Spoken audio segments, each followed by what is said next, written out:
그러니까 네, 반갑습니다. 자, 오늘은 양도전대. 자, 요약집 186페이지요. 네? 예? 했다고요? 뒤에 안 했는데, 뒤에 안 했는데. 네. 하지 말고 넘어갈까요? 네, 알겠습니다. 자, 186페이지요. 자, 양도전대. 자, 일단 양도와 전대의 개념은 달랐습니다.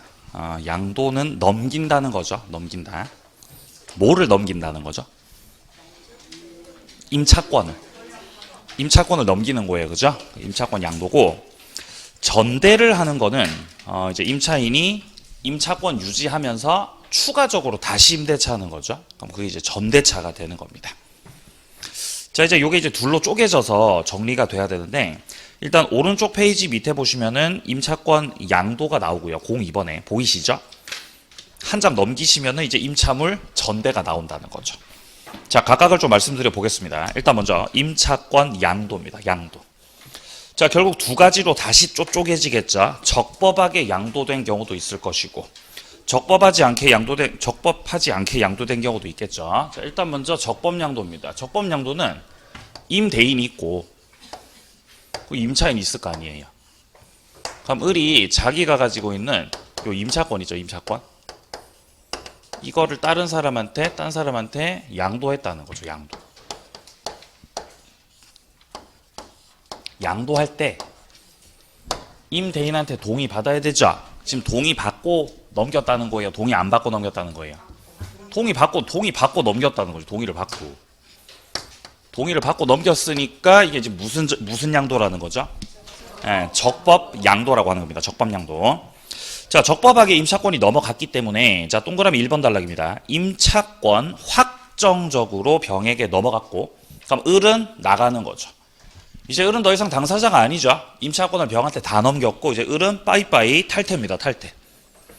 자, 그럼 2번입니다. 임대차 관계 속에서 발생했던 을이 임차인으로서 갖고 있었던 권리나 의무 있죠? 이런 것들은 전부 다 병한테 다 넘어갔다는 거예요. 자, 근데 여기서 을이 지고 있었던 연체 차임. 갑한테 월세 안 냈던 거 있죠? 연체 차임 채무가 있었다는 거죠. 연체 차임 채무 같은 경우는 승계된다고 승계 안 된다고? 승계 안 된다는 거예요. 을이 갑하고 임대차 계약 관계를 유지하면서 월세 안 냈죠? 월세 한 달치를 연체한 거죠. 그러면 병한테 그 임차권이 넘어갈 때 채무까지 넘어가는 건 아니라고요. 그러니까 을이 안 냈던 월세를 병이 내줘야 돼요? 안 내줘도 돼요? 안 내줘도 된다 이 말이죠. 지금 그 말입니다. 그 말. 다음 페이지. 자, 다음 페이지는 양괄호 2번입니다. 무단양도입니다. 그러니까 임대인의 동의도 받지 않고 그냥 임차권 넘겨버린 겁니다. 그럼 동의를 안 받았으니까. 동의 안 받고 양도를 했기 때문에 이 무단양도가 되는 거죠. 그러면 임차권의 이런 무단양도는 유효예요, 무효예요? 무단양도. 유효, 무효? 유효죠. 동의를 안 받더라도 자기들끼리는 효과가 있다 그랬어요. 기억나죠? 유효. 그럼 지금 갑의 입장에서 그 목적물에, 그 건물에 가봤더니 지금 누가 지금 쓰고 있죠? 병이 이거 쓰고 있죠. 그죠? 그럼 갑의 입장에서 병은 뭐예요? 그 듣보잡이죠. 그죠? 이 듣보라는 거죠. 아니, 나는 분명히 누구한테 빌려줬는데, 나 을한테 빌려줬는데 얘가 쓰고 있잖아, 얘가. 그럼 갑의 입장에서 봤을 때 얘는 병은 그냥 무단점유하는 사람이라고요. 그럼 갑의 입장에서는 무단점유를 하고 있는 병 상대로 해가지고 나가라고 물권적 청구권 행사를 할 수가 있다는 거죠. 자, 그래서 동그라미 1번 단락에서는 동의 없어도 일단 을하고 병 사이에서는 유효라는 걸 잡고, 자, 그리고 3번에 이 병의 점유가 결국 갑의 시각에서 봤을 때 이게 불법 점유하고 있는 거기 때문에 나가라고 물권적 반환 청구권 행사가 가능하다는 거죠. 자, 내려갑니다. 이제 03번 내려갑니다. 자, 임차물 전대입니다. 역시 전대도 동의받은 적법 전대가 있죠. 그리고 오른쪽에 동의 안 받은 무단 전대가 있는 거예요. 양도는 시험에서 물어본 적이 거의 손에 꼽을 정도로 없어요. 주로 우리 시험에서는 전대차를 물어봐요. 전대차를. 자, 전대차는 일단 적법하게 전대차를 한다는 거는, 자, 을은 일단 최초에 갑하고 임대차 계약을 했었고 을이 임차권을 갖고 있었어요. 근데 이번에는 임차권을 통째로 넘기는 게 아니고 임차권 유지한 상태에서 추가적으로 임대차를 하겠다는 거죠. 이렇게. 요거는 이제 앞에 했던 임대차하고 구별하기 위해서 전대차다. 이렇게 이제 이름을 붙이는 겁니다. 그러면 전대차 계약을 통해서는 을은 병과의 관계 속에서는 전대인이 되는 거예요. 맞나요? 을도 빌려준 사람 되는 거예요. 전대차 계약에서는. 그럼 병은 뭐가 되는 거죠? 전차인이 되는 거죠. 얘 전차권을 가지게 된 거죠. 이렇게. 그리고 동의를 받고 적법하게 한 거니까. 갑이 병한테 뭐 나가라 이런 식으로 하는 건 안 되겠죠? 자, 이때 그러면은 이 병은 전차권을 가지고 있는 병은요. 권리가 있는 거예요, 권리가 없는 거예요? 권리 있는 거죠. 이때 이 권리는 어떤 계약에서 생긴 거죠? 여기서 생긴 거죠. 그럼 병의 입장에서 나하고 계약한 사람은 갑이에요, 을이에요? 을하고 계약한 거죠. 그러니까 자신의 권리 행사를 전차인으로서 권리 행사를 갑한테 해야 되겠어요, 을한테 해야 되겠어요? 요렇게. 을한테 권리 행사하시라는 거, 을한테 권리를 행사하셔야 되는 거다. 왜 이 말씀을 드리냐면 갑한테 하는 게 아니라서 그런 거예요. 갑한테 권리 주장하시면 안 돼요. 갑한테 권리 주장하면 갑은 뭐라 그래요? 내 세입자는 누구다? 내 세입자 을이라고. 내 세입자 을. 그죠? 당신 할 말 있으면 누구한테 하시라고? 을한테 하시라는 거죠. 을한테. 근데 열받는 게 권리 행사는 을한테 해야 되는데 갑한테 권리 행사도 못하면서 의무는 부담한다는 거예요. 이게 열받는 포인트죠. 의무는 부담한다고요. 그러니까 의무를 부담하고 있기 때문에 그럼 갑의 입장에서 월세 달라고 을한테 달라고 해야 돼요? 병한테 달라고 해야 돼요? 병한테 달라고 해야 되죠? 아니고 둘 다 해요. 을한테 차임 달라고 청구를 할 수 있고요, 없고요? 할 수 있고요. 그럼 을이 부재중입니다. 부재중. 그럼 병한테 차임 달라고 청구할 수도 있다는 거예요. 그죠? 그럼 갑의 마음이라는 거예요. 갑의 마음. 물론 당사자가 따로 특약한 바는 없겠죠? 그냥 이제 이 적법하게 전대차만 했던 경우라면 그렇다는 겁니다. 자, 그래서 지금 일단 동그라미 1번 달라고 보시면은 적법하게 전대차를 했다고 해서 갑하고 병 사이에서 임대차 계약이 된 건 아니라는 거죠. 어쨌든. 자, 2번입니다. 병은 갑에 대한 관계 속에서 의무는 부담합니다. 하지만 권리는 갖지 못해요. 3번 따라서 병이 직접 갑에 대해서 의무를 부담하고 있다는 겁니다. 자, 이때 그럼 갑이 어느 날 월세를 달라고, 차임 달라고 병한테 청구했다고. 이렇게 월세 달라고 청구했죠. 이때 병이 저 어제 을한테 월세 줬는데요, 선생님. 을에게 차임을 지급했어요, 지급 안 했어요? 지급해서 차임 지급했다고. 60만 원을요. 진짜 60만 원을. 60만 원 을한테 줬죠. 그럼 당연히 내가 생각할 때는 얘가 월세 받아가고 누구 갖다 줘야 돼요? 갑 갖다 줘야 되죠. 근데 을이 줬어, 안 줬어? 을이 안 주고 지금 부재중이라는 거죠. 부재중 양반이.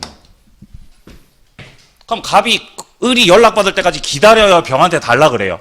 병한테 달라 그런다고요. 이때 병이 을에게 차임을 지급했으니까 나는 월세 당신한테 못 주겠다 라고 대항할 수 없다는 거예요. 대항 못 한다는 거예요. 갑한테 월세 또 줘야 돼요? 또 월세 이중으로 줘야 돼요. 월세 이중으로 줘야 되죠. 병이 을에게 차임을 지급한 경우 이로써 갑에게 대항을 못 한다고요. 월세 60 또 줘야 돼, 갑한테. 그리고 나서 이제 누구 찾아가야 돼요, 병이? 을 찾아가서 내놓으라고 해야죠. 내놓으라고. 그런 관계입니다. 자, 내려갑니다. 5번 내려갑니다. 5번의 별 하나. 병의 보호를 위한 특별 규정입니다. 전차인이 보호를 받아야 돼요. 상식적으로 생각해 보면은 임차권 자체가 소멸했다고 생각해 보세요. 임차권이 없어졌어요. 그럼 전차권도 어떻게 돼야 돼요? 없어져야 돼요. 일단 그게 첫 번째입니다. 근데 보호 규정을 두고 있어요. 만약에 임차권이 없어지면 전차권이 없어지는 것도 맞긴 한데 만약에 갑하고 을이 요 임대차를 합의로 해지했어요. 합의로 해지했어요. 합의로 해지했다는 거는 지금 짝짝꿍을 한 거죠. 합의로 너네가 임대차를 해지했다고 해도 아직 전대차가 남아있다면, 기간이 남아있는 상태라면 이 경우는 병이 가지고 있는 전차권이 소멸한다, 소멸하지 않는다? 소멸하지 않아요. 이런 규정을 두고 누구를 보호해 준다는 거죠? 병을 보호해 주겠다는 거죠. 뭐를 해도 소멸 안 해? 합의 해지해도, 니네끼리 합의 해지해도 이 바보들아, 임대차를. 그래도 병의 전차권이 안 없어진다는 거죠. 만약에 합의 해지가 아니라 일방적인 해지권 행사. 자, 합의 해지가 아니라 일방적인 해지권을 갖다가 행사해서 없애버리는 거라면은 이거는 짝짝꿍이에요, 짝짝꿍 아니에요? 이건 짝짝꿍 아니죠. 이런 경우는 그냥 원칙대로 병이 갖고 있던 전차권 있죠? 없어지는 거예요. 일단 이걸 먼저 구별하셔야 돼요. 자, 일단 먼저 기억해 보시면은 합의로 임대차 계약을 종료했다고 돼 있죠? 이게 합의 해지예요. 그때는 전차권이 소멸한다, 소멸 안 한다? 소멸 안 한다고요. 근데 합의 해지 말고 어떻게 끝난 경우는? 해지권 행사를 했던 경우는, 해지 통고를 했던 경우는 전차권이 소멸한다는 거예요. 이렇게. 그죠? 이 두 가지 구별하시라고, 이 두 가지. 자, 그러면은 합의 해지를 했을 때는 전차권이 안 없어지는 거지만 해지권 행사로 끝났을 때는 이제 원칙에 따라 전차권도 없어지는 거거든요. 그러니까 이 해지권 행사에서는 통상 원칙적인 상황에서는 기간이 없는 상태니까 갑이 이제 나가라, 이제 그만 나가라고 갑이 해지했어요. 그럼 임대차 끝났죠? 임차권 없어지겠죠. 그럼 전차권도 어떻게 돼요? 없어져요. 따라서 갑이 병한테 뭐 해줘야 돼요? 통지해줘야 돼요. 뭘 통지해줘야 돼요? 뭐라고 통지해줘야 돼요? 짐 싸. 너도 나가라고 뭘 해줘야 돼요? 통지를 해줘야 돼, 통지를. 통지 의무가 있다, 없다? 있다. 통지해주시라고. 만약에 통지 안 하면 병은 그거대로 항변할 수 있어요. 너 통지 안 했잖아, 나쁜 놈. 나 못 나가. 버틸 수 있는 거예요. 그러니까 얘를 무사히 내보내려면은 갑의 입장에서 어떻게 하셔야 된다고요? 통지해주라고, 통지를. 이렇게 통지 의무 있습니다. 자, 근데 이때 만약에 이 해지가 차임 2기를 연체해가지고 쫓겨나는 경우라면, 이때 같은 경우는 을이나 병 둘 중에 한 사람은 적어도 의무를 위반한 거잖아요. 그래서 원칙 말고 해지권 행사 중에서 2기를 연체해서 끝나버리는 경우라면 그때는 굳이 통지해줄 의무 자체도 없다는 거죠. 지금 세분화가 됩니다. 한 개씩 보죠, 지문에서. 자, 일단 니은부터 보게 되면은 임대차 계약이 지금 해지 통고로 끝났잖아요. 지금 해지 통고로. 그럼 이건 합의 해지예요, 해지권 행사예요? 해지권 행사예요. 이러면 전차권 원칙상 없어져요. 그러니까 갑은 병에 대해서 그 사유를 통지 안 하면 병에게 대항 못 한다고요. 그러니까 이 문장 잘 해석하셔야 돼요. 그러니까 즉 이 니은에서 하고 있는 말은 뭐예요, 지금? 통지해줄 의무가 있다는 말이에요, 지금. 있다. 너 만약 통지 안 해주면, 병한테 통지 안 해주면 대항한다, 대항 못 한다? 대항 못 한다는 거 통지를 해주시라고. 그런데 이때 디귿. 그러나 만약 을의 차임 연체가 2기에 달해서 2번을 연체했죠. 그래 갑이 임대차를 해지해버 쫓아내버린다고요. 월세 안 들어왔네, 쫓아내버려야 되겠다. 이런 상황이라고 한다면 이거는 채무 불이행으로 끝나고 있기 때문에 이때는 병에 대해서 그 사유를 통지하지 않아도 해지로서 대항을 할 수 있다는 거죠. 그러니까 쉽게 말하면 통지 의무가 있는 거다, 없는 거다? 없다. 이 상태가 돼 버린다는 겁니다. 자, 그리고 밑에 리을 같은 경우는 당연한 말이죠. 요건을 갖추고 있다면 전차인도 임차인의 권리인 부속물의 매수 청구, 지상물의 매수 청구할 수 있다는 겁니다. 오른쪽 무단전대차요. 무단전대차 동의 안 받은 거죠. 동의 안 받고 전대차한 거죠. 동의 안 받고 병이 장사하고 있는 거죠, 지금. 그러면 무단으로 전대차를 했으니까 전대차 유효예요, 무효예요? 유효, 무효? 그래도 유효죠. 무단으로 양도하든 무단으로 전대차 하든 유효라고요. 무단으로 전대차를 했어요. 이런 경우 많죠, 그죠? 이런 경우 찾아보면 많아요, 이런 경우에. 유효예요, 유효. 그러니까 을이 장사하다가, 을이 상가에서 고깃집을 하다가, 고깃집을 하는데 진짜 고기가 너무 맛이 없는 거예요, 맛이. 그죠? 어제 제가 쌀국수를 먹고 싶었던 거예요, 쌀국수를요. 근데 굳이 친구가 소고기 뷔페를 가자고 하는 거예요, 바보 같은 놈이. 네? 3만 원짜리를 가자고. 느낌 이상하더라고요. 뭔가 점심시간에 차가 한 대도 없는 거예요, 거기에. 들어갔어요. 너무 맛이. 장사가 안 됐던 거죠, 장사가. 그래가지고 이 사람이 무단으로 전대차를 해가지고 이제 가게를 넘긴 거죠. 병이 고깃집을 이제 하고 있는 거죠, 이렇게. 장사가 잘 돼요, 장사가 안 돼요? 장사가 안 되죠. 진짜 여기서도 안 되는데 더 안 되는 거죠, 이제. 망해버리는 거죠. 이때 병이 그러면은 을한테 투덜대기. 장사가 왜 이렇게 잘 안 되냐? 권리금 그게 맞냐? 라고 자신의 전차권. 무단이긴 하지만 이 전차권이죠, 전차권. 이거를 을에게 주장하는 거. 돼야 안 돼요? 가능합니까? 왜 가능하죠? 유효라서. 누구하고는 유효라서? 을하고는 유효죠? 주장할 수 있다, 없다? 있어요. 주장할 수 있어요. 한창 투덜투덜 대고 있는 거죠? 이때 갑이 나타나면. 이제 병이 어떻게 하셔야 돼요? 이제 도망가셔야 되는데 숨으셔야 된다는 거죠.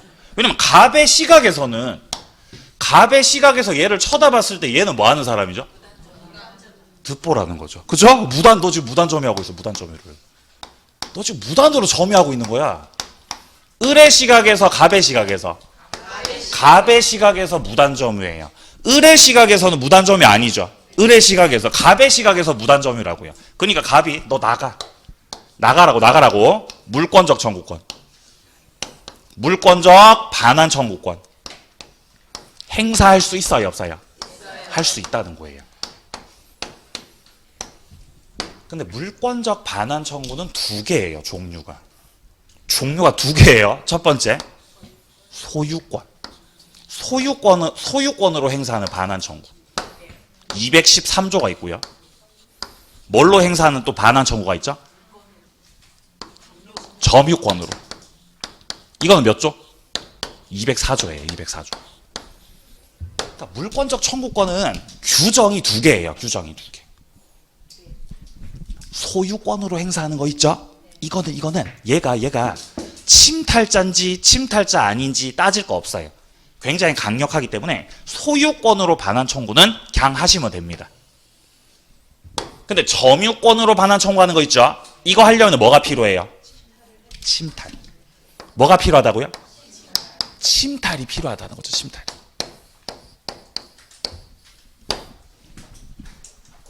근데 병이 남의 고깃집에 을을 쫓아내고 침탈해가지고 들어온 거죠? 아니잖아요. 병은 어떻게 들어왔어요? 계약하고 들어왔는데요.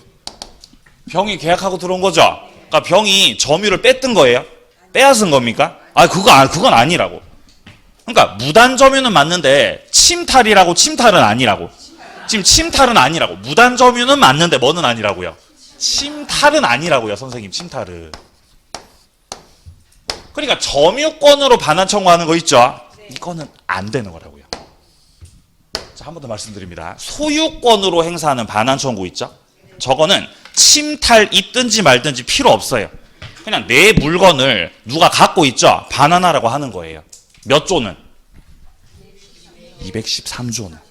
근데 204조는 걔한테 돌려달라고 하려면은 걔가 침탈자여야 돼요. 뭐가 더 제한적이죠, 행사가?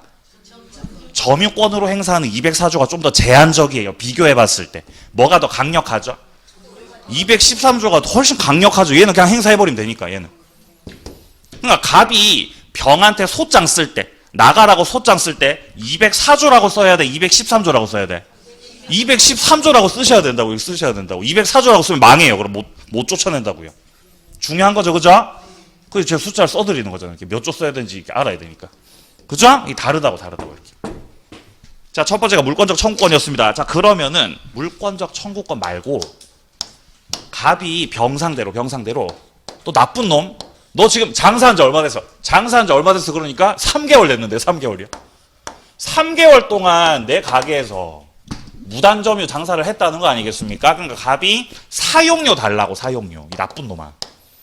사용료를 청구할 수 있냐는 거예요. 어때요? 사용료 달라고 할 수 있습니까? 안 돼요? 왜 안 돼요? 을한테 뭐 하고 있어서? 계약관계가 있어가지고 차임을 받고 있으니까. 을한테 월세 받고 병한테 또 달라고 하면 되죠? 아니, 그건 안 된다고. 그거는요. 사용료는 을하고에 임대차가 끝났어요? 끝나지 않았어요? 끝나지 않아. 종료 전이죠. 임대차 안 끝났다고 지금. 그러면 갑이 병한테 직접 사용료 달라고 청구할 수 있는 거라고 없는 거라고? 그건 안 되는 거라고요.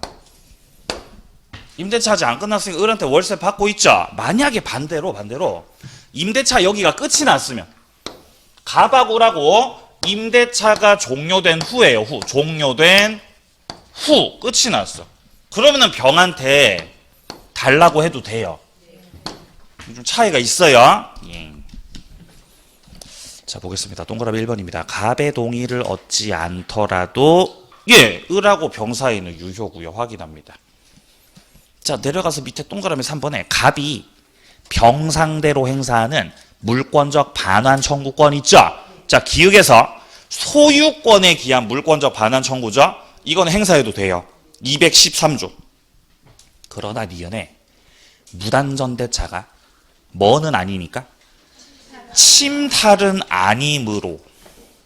오늘 복습하시는 분들은 80페이지라고 써놓으세요. 그 80페이지 가보시면은 점유보호 청구권이 나와요. 복습하시는 분들은 나중에 그거 찾아보시면 또 이렇게 잘 매치가 되실 겁니다. 페이지만 좀 알려드리고요.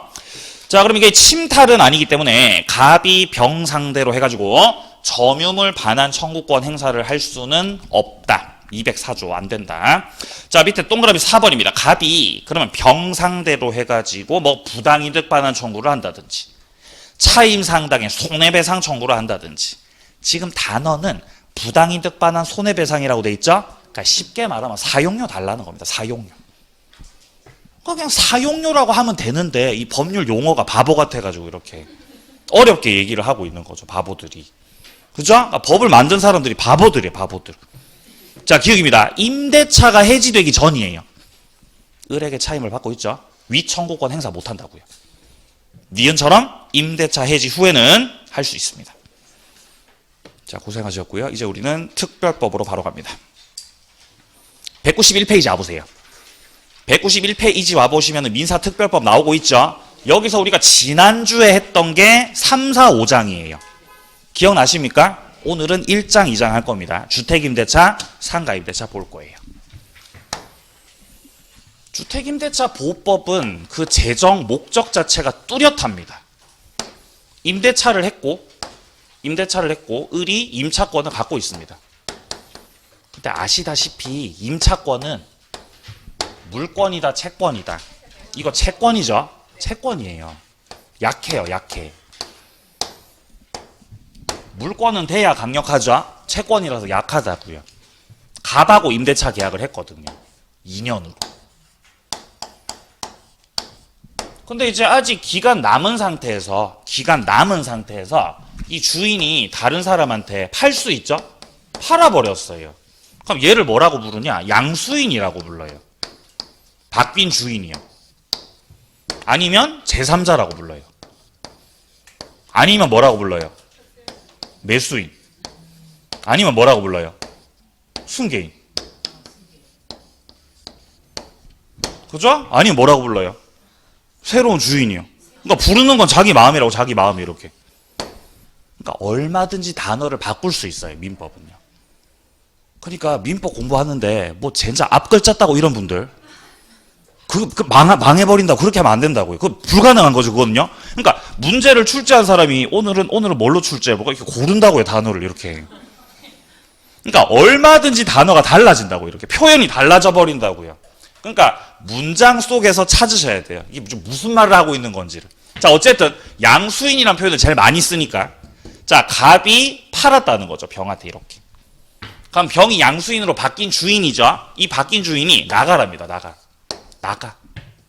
라고 했을 때 대항할 수 있다고 나가야 된다고. 대항할 수 있다 나가야 된다. 대항할 수 있어요. 왜 대항할 수 있죠? 대항력이 있어서 없어서? 어디 대항력이 있는데? 대항이 어디 있는데? 예? 대항이 어디 있는데 지금? 예? 대항이 어디 있어요?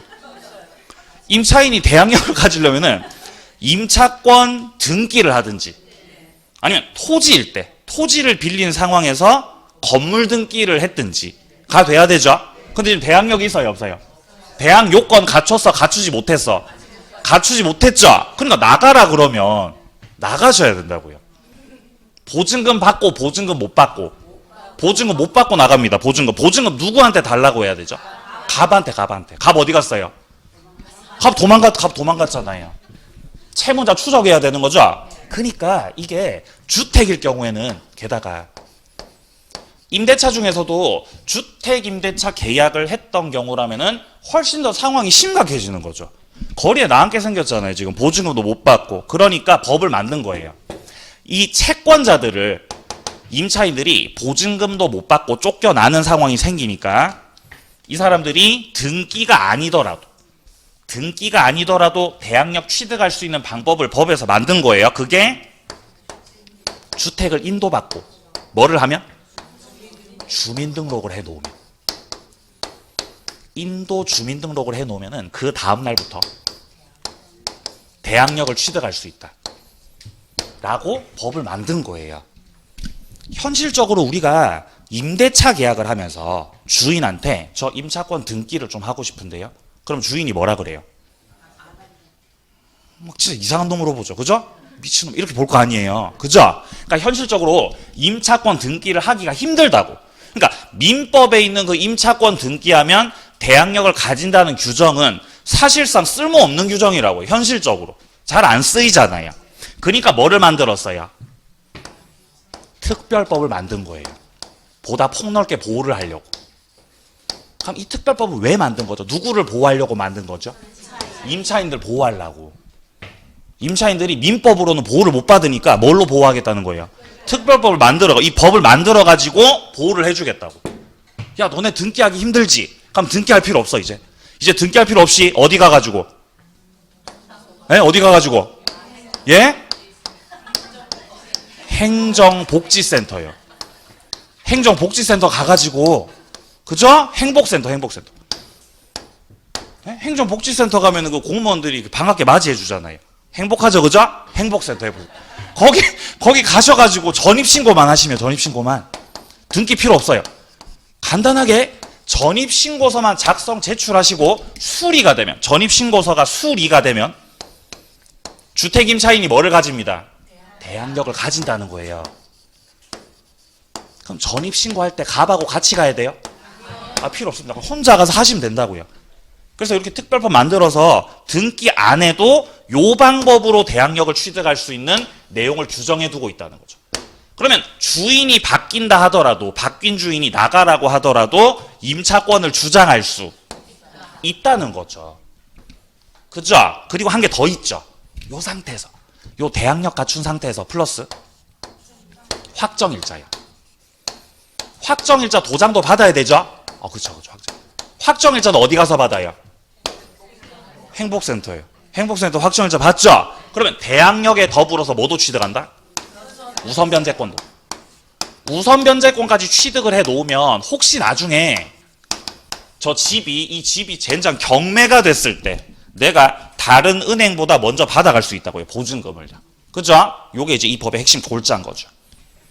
재정 목적을 보세요. 이 법은 일단 주거용 건물이어야 돼요. 당연합니다. 그러니까 법 이름이 주택임대차인 거예요.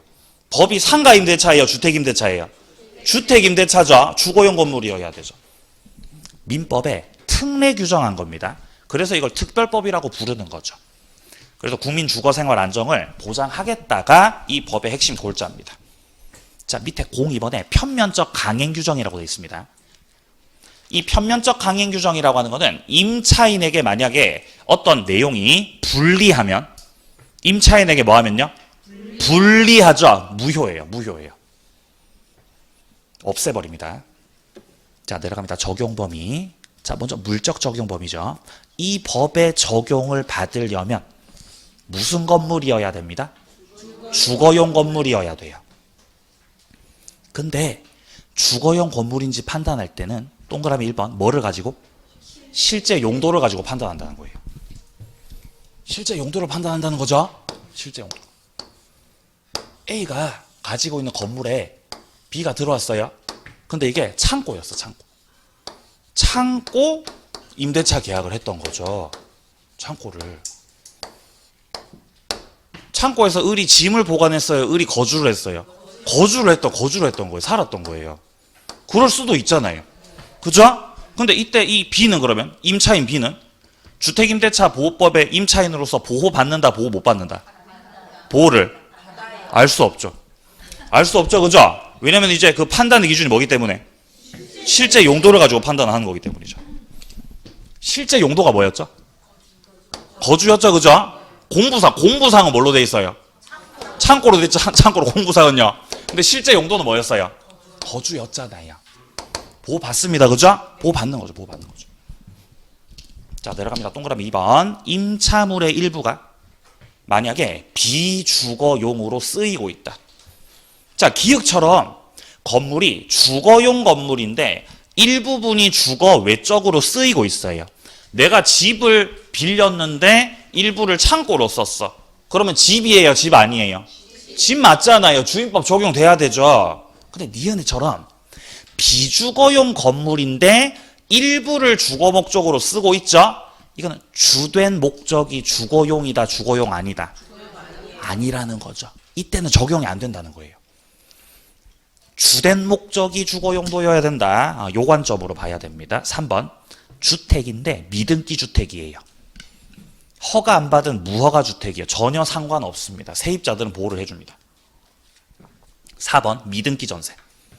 전세 계약을 해서 전세권자로 들어갔죠. 근데 전세권자로 등기를 안 하면 미등기 전세라 그러는 거죠.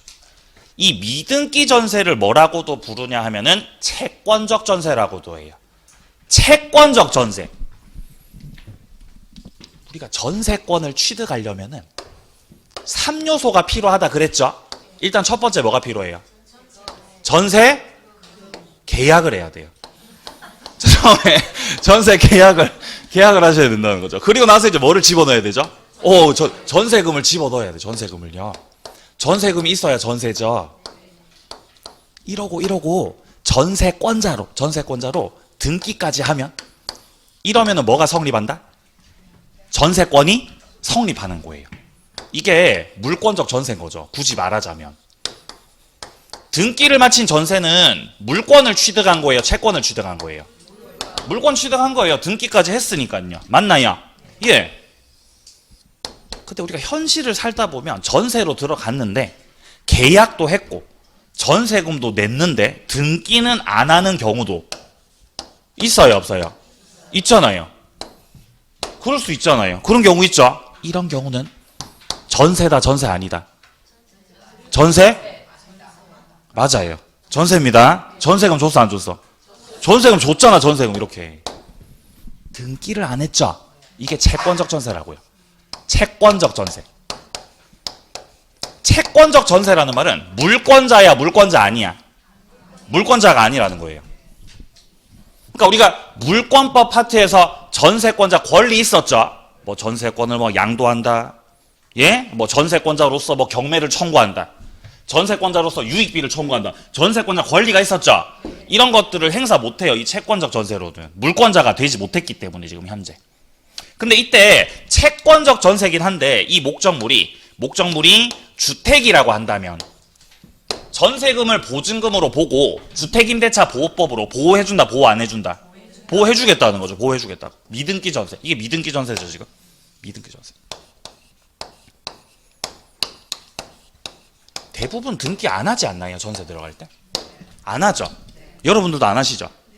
예, 안 하시죠. 그죠? 예. 네. 저는 항상 하는 사람이라서. 예. 항상 등기를 해놓거든요. 예. 왜 등기한지 아세요? 왜 등기한지 아세요? 예? 경매 넣으려고, 경매 넣으려고. 경매 바로 넣으려고. 만약에 등기를 안 해놓으면은, 등기 안 해놓자. 그럼 경매 넣으려면은 판결문 받아야 돼요. 판결문 받고 경매 들어가야 돼요. 뭐를 안 해놓으면? 등기를 안 해놓으면요. 근데 등기 해놓으면 어떻게 되죠? 바로 경매할 수 있어요. 그죠? 그 차이가 있다는 거죠, 그게. 그래서 이제 주인한테 얘기를 드리는 거죠. 제가 왜 등기를 하려고 하냐면요. 나중에 선생님이 전세금 안 주실 수도 있잖아요. 그때 제가 경매해야 되잖아요. 그때 바로 경매하려고 제가 지금 등기하려고 하는 거거든요. 이렇게 설명을 드리는 거죠. 그죠? 그럼 이제 주인이 잘도 하라고 하겠네요. 그죠? 예. 자, 보겠습니다. 내려가겠습니다. 자, 밑에 일시사용이죠. 일시사용. 이러면 이제 적용되지 않죠. 일시사용 임대차는 숙박계약이잖아. 숙박계약이야. 적용 안 됩니다. 자, 오른쪽 02번. 인적 적용 범위요. 원칙적으로 자연인을 대상으로 해요. 자연인. 이 자연인은 산에 있는 그 자연이 그거 아닙니다. 산에 그 자연인이 아니니까 우리가 자연인이에요. 우리가. 그러니까 이 민법에서 권리의 주체라고 할 때 권리의 주체가 뭐냐?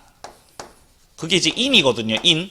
사람이 권리 주체라는 거거든요. 근데 이 사람은 우리와 같은 자연인만 있는 게 아니라 이 법인이라고 하는 개념이 있거든요. 법인. 그래서 법인하고 구별하기 위해서 이 자연인이라는 용어를 쓰는 거예요. 근데 자연인은 주민등록을 할 수 있어요, 없어요? 할 수 있잖아요. 그러니까 주택임대차 보호법을 적용받아요, 자연인은요. 근데 법인은 주민등록 할 수 있어요, 없어요?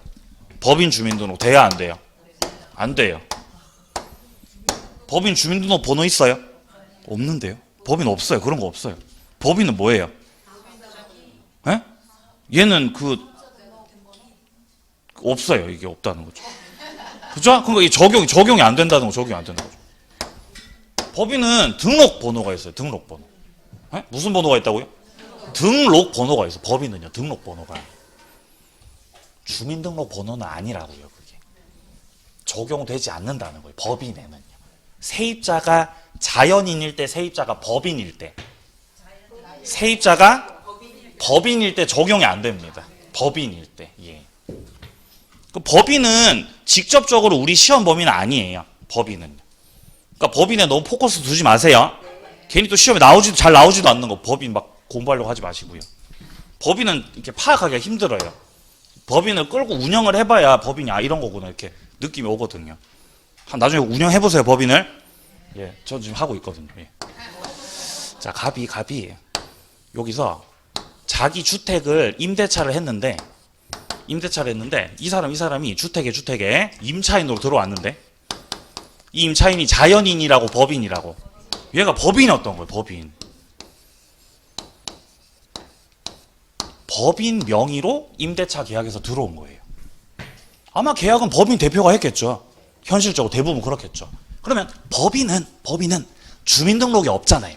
주민등록이 없으니까 인도를 받더라도, 주택을 인도받더라도 주민등록 할 수가 없죠. 그러니까 원칙적으로 법인은 주택임대차 보호법에 적용 대상이라고, 적용 대상 아니라고요.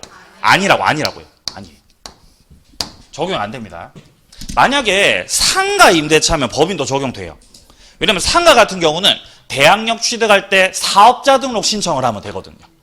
이때 법인은 사업자 등록 번호 있어요, 없어요? 있어요. 법인 사업자 등록 번호 있어요. 맞나요?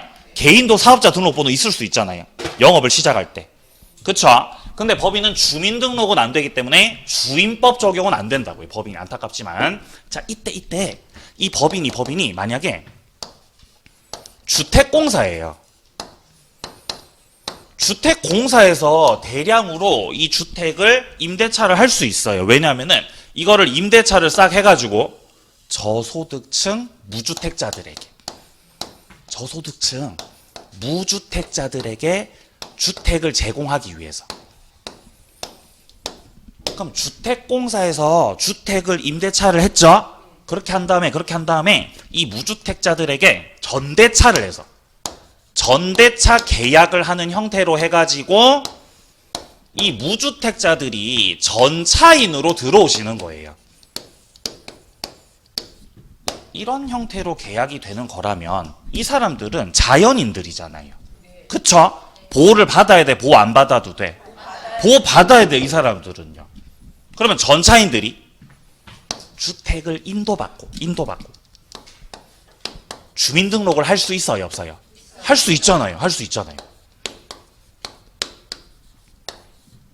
그래서 전차인들이 결국 이 상황에서 보호를 받으려면은 임차인이 보호를 받아야 되거든요. 그래도 주택공사라면은 예외적으로 적용된다고 얘기하는 거예요. 주택공사는 아니면은 지방공사는. 그죠? 이 주택공사 이거 LH 말하는 거 LH. 이 나쁜 놈들 LH. 그죠? 얘네들 말하는 거죠, 얘네들.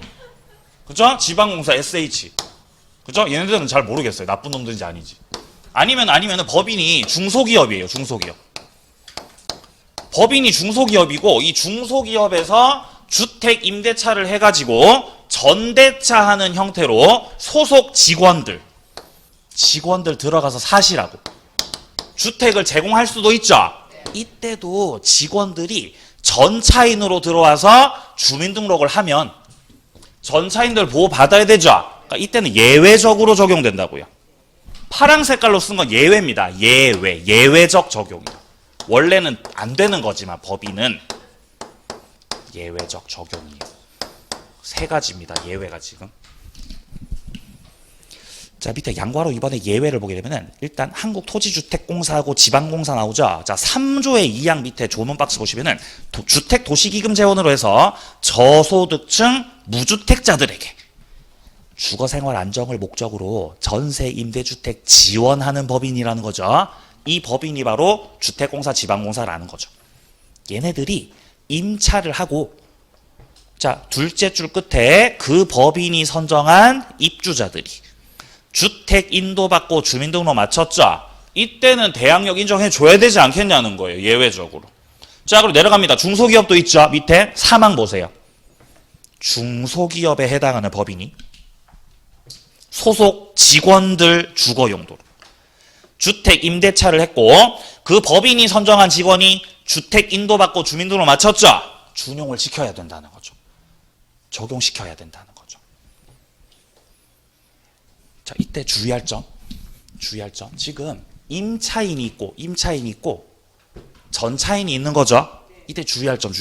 전차인이 주민등록을 했죠. 임차인이 주민등록했어요. 전차인이 주민등록했어요. 전차인이 주민등록했죠. 그죠? 그러니까 저기 주택에 전입세대 열람하면 을이 나와요. 병이 나와요. 병이 나오겠죠. 병이. 그죠? 전차인이 주민등록을 하셨다는 거죠. 이렇게. 이때 대항력을 가지는 건 얘가 아닙니다. 대항력을 가지는 건 이쪽이에요. 이쪽에서 대항력 가져요. 그 주의하셔야 돼요. 임차인에게 대항력을 인정해줘서 임차인이 보호를 받아야 결국 전차인도 보호받는 거죠. 예, 그래서 이제 이 전대차를 할 때는 주민등록은 누구 명의로 하고 주민등록은 전차인 명의로 하죠. 근데 대항력은 누가 가져? 임차인이 가져요. 임차인. 법인이 아닌 경우도 마찬가지예요. 자, 요 내용 잠깐 보고 올게요. 자, 한 장 좀 넘겨보세요. 한 장 넘겨보시고요. 잠깐만요. 194페이지에서 자, 194페이지에서 왜 없지? 찾아보세요. 왜 안 보이죠? 아, 193페이지에 있구나. 193페이지 와보세요. 193페이지에서 밑에 쪽에 양괄호 1번에 인도 부분 보이세요? 인도. 여기서 동그라미 3번 보세요. 동그라미 3번. 임차인이 간접 점유를 하고 직접 점유자인 전차인이 인도받고 주민등록을 했죠? 누가 주민등록했다고 지금? 전차인이 주민등록을 했다는 거죠. 이때 임차인이 대항력 취득한다고 돼 있죠. 보이십니까? 예. 그러면 임차인이 대항력을 가지려면, 임차인이 대항력 가지려면 인도받고 주민등록 해야 되잖아요. 이때 인도는 점유를 말하는 거거든요. 그러면 임차인이 지금 현재 직접 점유를 하고 있어요? 간접 점유를 하고 있어요? 간접 점유하고 있죠. 그러니까 대항력 방식으로서의 점유는 바로 위에 동그라미 2번을 보세요. 직접 점유뿐 아니라 간접 점유하는 모습으로도 대항력 취득 유지는 다 가능한 거죠. 왜냐하면 직접 점유하고 간접 점유 중에서 뭐가 점유죠? 둘 다 점유죠. 둘 다. 그러니까 우리 시험에 간접 점유란 단어가 딱 나왔어요. 그럼 어떻게 하고 풀면 돼요? 점유다. 점유다 하고 푸시면 돼요. 뭐가 나오면? 간접 점유가 나왔을 때 점유다. 그럼 예를 들어 시험에서 유치권자가 유치물을 간접 점유해가지고 유치권 행사할 수 있다 라고 나오면 맞는 말 틀린 말? 맞는 말이에요. 유치권자는 유치물 점유를 해야 되죠? 해야 되잖아요. 직접 점유해야 돼요? 간접 점유해야 돼요? 둘 다 상관없다고요. 그죠? 그런 식으로 나온다고 시험에서. 자, 위에 조문도 확인하세요. 제3조 임대차는, 조문 박스 임대차는 등기가 없는 경우라도 인도와 주민등록 이거 하면 다음 날부터 대항력 취득이에요. 이 경우 전입신고했던 그때가 주민등록된 때입니다. 자, 좋습니다. 다음 페이지요. 자, 이제 주민등록을 보겠습니다. 자, 주민등록의 효력은 언제 생기냐? 주민등록은 이 행정청이 수리했을 때 생깁니다. 행정청이 뭐 했을 때요? 수리했을 때, 수리. 이 수리가 뭔 말이죠? 수리? 예? 그렇죠. 접수됐다는 거죠. 접수를 말하는 거죠. 전산에 기입이 됐다는 거예요. 첫째 줄에 행정청에 도달했다고 해서 주민등록의 효력이 생기는 게 아니에요. 도달됐다고 해서 되는 게 아니라 뭐까지 돼야 돼? 수리까지 돼야 된다는 거죠. 수리. 자, 2번 내려갑니다. 이 주민등록은 대항력의 취득 요건이면서 존속 요건이에요. 그러니까 무슨 말이냐? 대항력을 취득하기 위해서 뭐가 필요해? 주민등록이 필요하단 말이에요. 그리고 대항력을 존속시키기 위해서도 뭐가 필요해? 주민등록이 필요하다는 말이에요. 그러니까 임차인이 주민등록을 해서 살고 있다가 자, 갑소유 주택의 을이 임차인으로 들어와가지고 이 주택에다가 주민등록을 해놨거든요. 예, 주민등록 해놨어요. 그러면 주민등록을 해 놓으셨으니까 여기가 예를 들어서 뭐 부산이에요. 부산주택이에요. 부산주택. 부산에 주택에 주민등록 해놨죠. 그럼 현재 대항력이 있는 상태, 없는 상태? 대항력이 주민등록 해놨으니까 있는 상태예요. 있는 상태. 그죠? 근데 을이 주민등록을 옮길 수가 있죠. 주민등록을 저기 다른 데로 옮겼다는 거죠. 그죠? 진주로 고향으로 돌아가셨다는 거죠. 이렇게. 전입을 옮겼죠. 그럼 대항력이 어떻게 된다고요? 없어져요. 그죠? 없어진다는 거죠. 왜냐면은 이 주민등록은 대항력의 취득 요건일 뿐만 아니라 무슨 요건이라서? 존속 요건이라서 전입을 옮겨버리면 이거 대항력 없어지는 거라고요. 이때 을이 부산 그 집에 동거하고 있던 가족들이 있었어요. 배우자가 혹은 자녀들이 있었다는 거죠. 가족들이. 그럼 가족들도 주민등록이 다 돼 있었죠. 이런 경우라면은 을 혼자서 주민등록을 다른 데로 옮긴다고 하더라도 이 경우는 이 대항력이 가족들이 남아있으면 상실되지 않아요. 누가 남아있으면요? 가족들 남아있으면. 자, 밑에 쪽에 동그라미 5번 단락 보세요. 동그라미 5번 단락. 주민등록은 임차인 본인뿐 아니라 누구도 가족의 주민등록도 포함이에요. 자, 위에 동그라미 3번 보세요. 주소의 기재. 동그라미 3번 주소의 기재. 다세대하고 다가구하고 다르죠. 다세대는요. 빌라예요. 빌라는 호수가 있어 없어? 호수 있죠. 빌라는요. 각 칸별로 다른 사람들이 살고 있죠. 그러니까 다세대 주택에 대해서 주민등록을 할 때는 지번도 쓰시고 동호수도 다 정확하게 쓰시라고요. 몇 톤지를 쓰시라고 저 제대로. 이거 안 쓰면 호수 안 쓰면 대항력 취득이 돼야 안 돼? 주민등록이 된 거 안 된 거 제대로? 안 된 거라는 거죠. 호수까지 쓰시라고요. 근데 다세대 말고 다가구는 2층짜리 주택 말하는 거죠. 우리 흔하게 보이는 거. 그거는 호수가 없어요. 실질적으로. 우리 2층짜리 집이 이렇게 있잖아요. 보면은. 이렇게.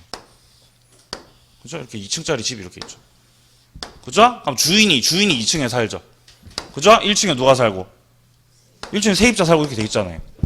그죠? 저 주택단지 가보면 다 집 이렇게 이런 식으로 돼 있는 거 많이 있잖아요. 그죠? 거기 주차하고 오셨잖아요. 그죠? 저기 옆에 건너편 주차. 그럼 여기서 여기 호수가 있어요. 여기서 호수가. 네? 건축물 대장을 뽑아보면은 호수가 있어요. 호수가 없어요. 없죠. 그죠? 물론 있는 경우도 있는데 없는 경우도 있어요. 그러니까 여기는 실질적으로 호수를 쓰지 않기 때문에 이 다가구 같은 경우는 집원만 잘 쓰시면 된다고요. 호수까지는 필요해요? 필요 없어요? 필요가 없다는 거죠. 그래서 임차인이 주민등록을 할 당시에 여기가 다가구였던 거죠. 다가구 주택이다 보니까 주민등록을 할 때 집원을 쓰고 호수까지는 썼어요, 안 썼어요? 안 썼어요. 다가구니까. 그쵸? 그래도 대항력 있는 거 없는 거? 대항력 있는 거죠. 다가구인데 상관없어요. 집원만 잘 썼으면 되는 거예요. 오케이.